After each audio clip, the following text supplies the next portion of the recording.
नमस्कार, मैं राहुल झा आपका स्वागत करता हूँ। आज हम बात करेंगे एक बहुत ही ज़रूरी टॉपिक पे। वो टॉपिक है बिहार के पिछड़ेपन के क्या कारण हैं। तो चलिए शुरू करते हैं। भारत के बिहार के कथित पिछड़ेपन के कारण बहुआयामी और जटिल हैं, जिनमें ऐतिहासिक, सामाजिक, आर्थिक, राजनीतिक और बुनियादी ढांचागत कारक शामिल हैं। कुछ प्रमुख कारणों में शामिल हैं ऐतिहासिक कारक। बिहार में आक्रमण, उपनिवेशीकरण और शोषण सहित सामाजिक राजनीतिक अशांति का एक लंबा इतिहास रहा है, जिसने इसके विकास पथ पर स्थायी प्रभाव छोड़ा है।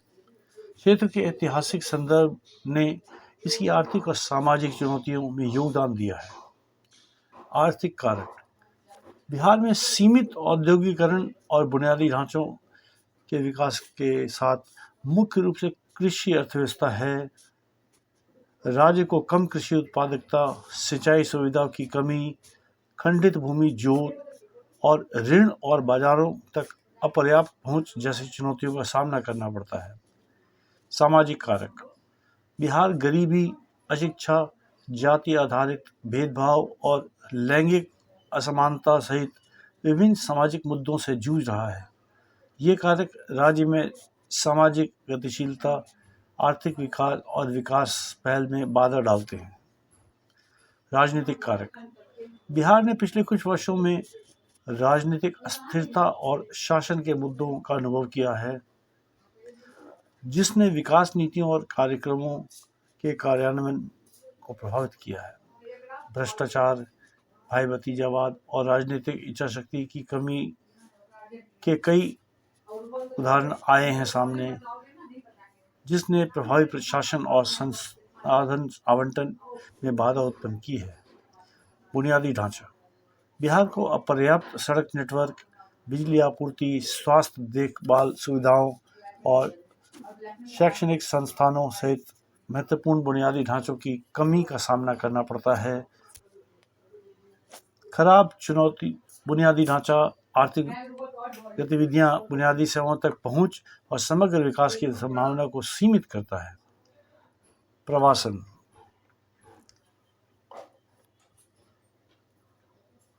राज्य के भीतर सीमित रोजगार के अवसर और आर्थिक संभावनाओं के कारण बिहार में पलायन की दर अधिक है। यह प्रतिभा पलायन राज्य की मानव पूंजी और आर्थिक विकास क्षमता को प्रभावित करता है। प्राकृतिक आपदाएं। बिहार बाढ़, सूखा और भूकंप जैसी प्राकृतिक आपदाओं से ग्रस्त है, जो कृषि उत्पादकता, आजीविका और बुनियादी ढांचों पर प्रतिकूल प्रभाव डालती है। प्राकृतिक आपदाओं के प्रति राज्य की संवेदनशीलता इसकी विकासात्मक चुनौतियों को बढ़ा देती है। इन मुद्दों को संबोधित करने के लिए आर्थिक विविधीकरण, सामाजिक सशक्तिकरण, बुनियादी ढांचे के विकास, सुशासन और राज्य की विशिष्ट आवश्यकताओं के अनुरूप टिकाऊ नीतियों पर ध्यान केंद्रित करने वाले एक व्यापक दृष्टिकोण की आवश्यकता है। इसके अतिरिक्त निवेश, उद्यमिता, शिक्षा और कौशल विकास को बढ़ावा देना बिहार की विकास क्षमता को खोलने और इसके पिछड़ेपन को कम करने में महत्वपूर्ण भूमिका निभा सकती है। झारखंड को बिहार से अलग करने का क्या प्रभाव पड़ा? नवंबर 2000 में बिहार से झारखंड को अलग होने से दोनों क्षेत्रों पर कई प्रभाव पड़े।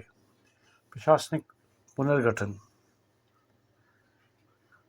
अलगाव के कारण दो अलग अलग राज्य बिहार और झारखंड का निर्माण हुआ। इसके परिणाम स्वरूप प्रशासनिक पुनर्गठन हुआ।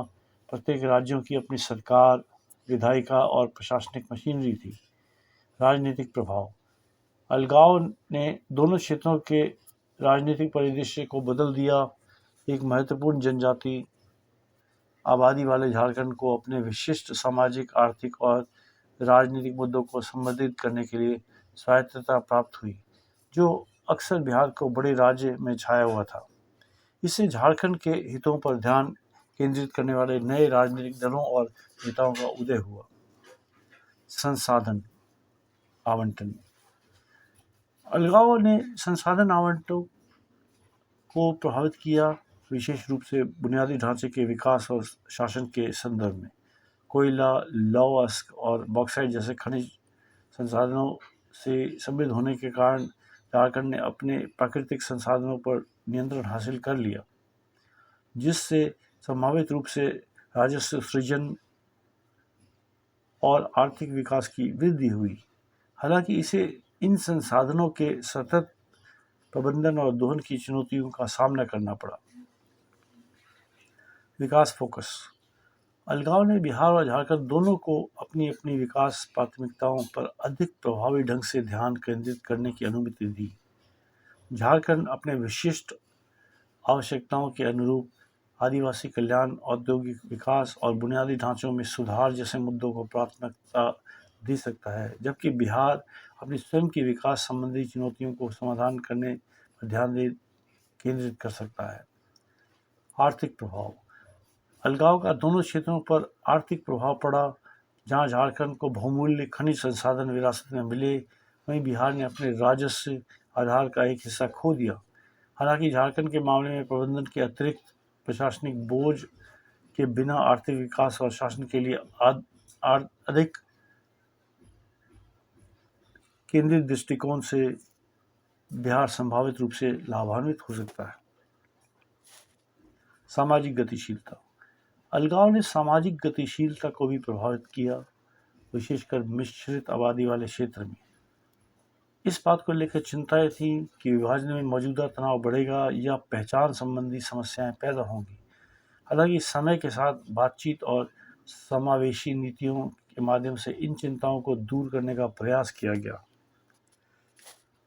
कुल मिलाकर झारखंड को बिहार से अलग करने के से दोनों क्षेत्रों में शासन और विकास के लिए अधिक केंद्रीय दृष्टिकोण की अनुमति मिली।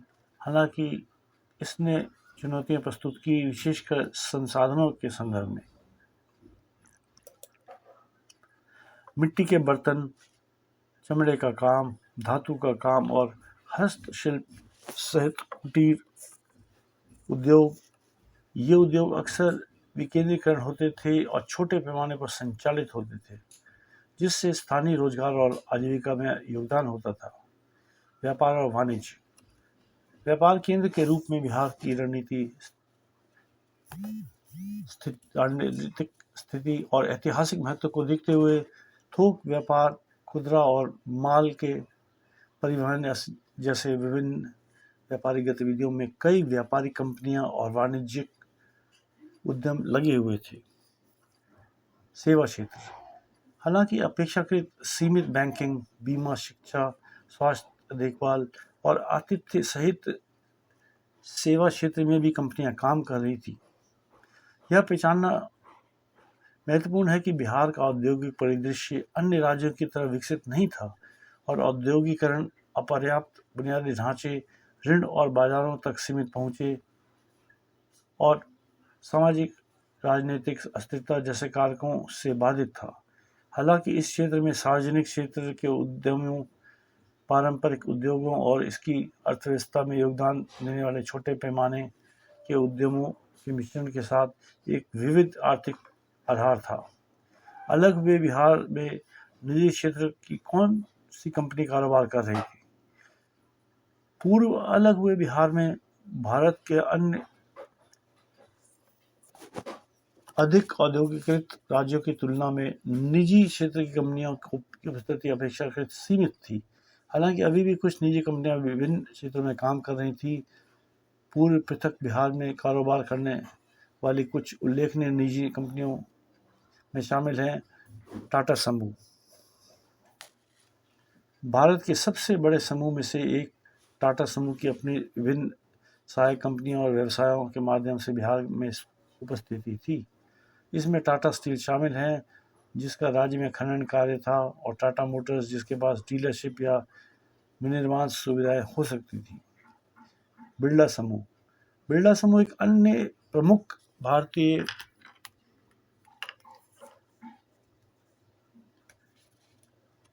समूह सीमेंट, कपड़ा और रसायन जैसे क्षेत्रों में अपने व्यवसायों के माध्यम से बिहार में रुचि रखता था। रिलायंस इंडस्ट्री। रिलायंस इंडस्ट्री विशेष रूप से पेट्रोलियम और पेट्रोकेमिकल डिवीजन के माध्यम से पेट्रोलियम उत्पादन के लिए खुदरा दुकानों या वितरण नेटवर्क के माध्यम से बिहार में उपस्थिति रखती थी या रखती होगी। Hindustan Unilever limited HUL Bharat की सबसे बड़ी उपभोक्ता सामान्य कंपनियों में से एक। HUL के पास बिहार में अपने उत्पादनों जैसे साबुन, डिटर्जेंट और व्यक्तिगत देखभाल वस्तुओं के कारण वितरण नेटवर्क होता। इंडियन ऑयल कॉरपोरेशन IOC एक प्रमुख सरकारी स्वामित्व वाली तेल और गैस कंपनी बिहार में अपने खुदरा दुकानों, वितरण नेटवर्क और संभवतः पेट्रोलियम शोधन व भंडारण सुविधाओं के माध्यम से परिचालन कर सकती थी। बैंकिंग और वित्तीय संस्थान निजी क्षेत्र के बैंक और वित्तीय संस्थान बिहार में संचालित होंगे जो व्यक्ति और व्यवसाय को बैंकिंग, ऋण और वित्तीय सेवाएं प्रदान करेंगे। इनमें से कुछ में ICICI बैंक, HDFC बैंक और एक्सिस बैंक शामिल हो सकते हैं। दूरसंचार और IT कंपनी दूरसंचार और सूचना प्रौद्योगिकी क्षेत्र में निजी कंपनियां बिहार में मोबाइल टेलीफोनी, इंटरनेट कनेक्टिविटी और IT समाधान जैसी सेवाएं प्राप्त करती थी। इनमें भारती एयरटेल, वोडाफोन आइडिया जैसी कंपनियां और विभिन्न IT सेवा प्रदाता शामिल हो सकते हैं।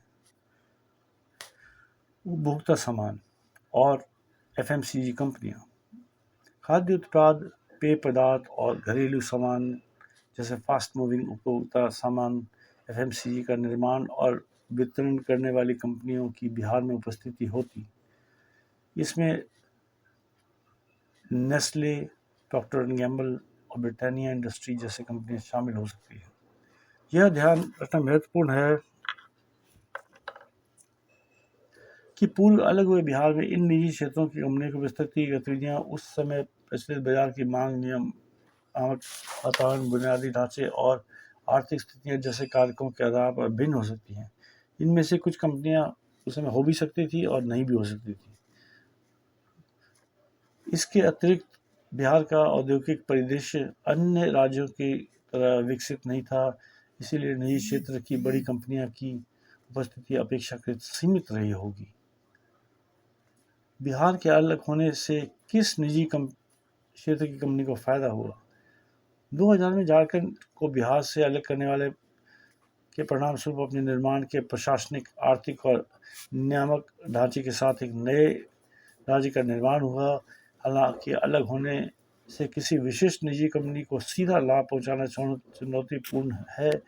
ऐसे कई उद्योग और कंपनियां जो क्षेत्र में समृद्ध खनिज संसाधनों और औद्योगिक क्षमताओं के कारण झारखंड के निर्माण में संभावित रूप से लाभान्वित हो सकती हैं। इनमें कुछ कंपनियां शामिल हो सकती हैं, जैसे खनन और खनिज कंपनियां। झारखंड अपने प्रचुर खनिज संसाधनों के लिए जाना जाता है, जिसमें कोयला, लौह ऑक्साइड, तांबा और चूना पत्थर शामिल है। खनन और खनिज अन्वेषण, निष्कर्षण और प्रसंस्करण में लगी कंपनियां इन संसाधनों तक पहुंच प्राप्त करने के अलावा से लाभान्वित हो सकती थी। ऐसी कंपनियां के उदाहरण हैं कोल इंडिया लिमिटेड, टाटा स्टील और हिंडाल्को इंडस्ट्रीज इनमें शामिल हो सकती थी। स्टील और धातु कंपनियां झारखंड में लौह, अयस्क और कोयले के महत्वपूर्ण भंडार को देखते हुए अलग होने से स्टील को फायदा हो सकता था। और धातु कंपनी इस्पात उत्पादन के लिए कच्चे माल तक पहुंच प्रदान करके टाटा स्टील और Jindal steel and power limited, JSPL और steel authority of India limited, SAIL जैसी कंपनियों का अलग होने से संभावित लाभ दिख सकता है। बिजली उत्पादन कंपनियां झारखंड में थर्मल, जल विद्युत और नवीनीकरण ऊर्जा स्रोतों सहित बिजली उत्पादन की काफ़ी संभावनाएं हैं। बिजली उत्पादन परिक्षण और वितरण में शामिल कंपनियां राज्य के ऊर्जा संसाधनों का दोहन करके अलगाव से लाभान्वित हो सकती थी। उदाहरण में NTPC लिमिटेड और टाटा पावर शामिल हो सकते हैं। बुनियादी ढांचा विकास कंपनियां।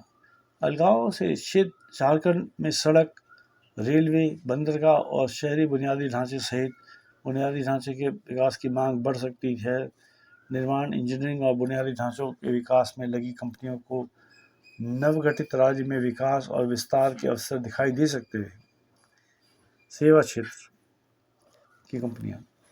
अलगाव से राज्य की अर्थव्यवस्था बढ़ने और विविध होने के कारण बैंकिंग, बीमा, स्वास्थ्य सेवा, शिक्षा और आतिथ्य जैसे विभिन्न सेवाओं की मांग भी बढ़ सकती थी।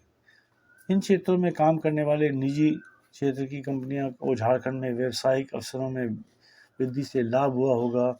यह ध्यान रखना महत्वपूर्ण है कि हालांकि कुछ निजी क्षेत्र की कंपनियों को बिहार के अलग होने से संभावित रूप से लाभ हुआ होगा, लेकिन समग्र प्रभाव नवगठित राज्य झारखंड में बाजार की गतिशीलता, नियामक वातावरण, बुनियादी ढांचों के विकास और सरकारी नीतियों सहित विभिन्न कारकों पर निर्भर होगा।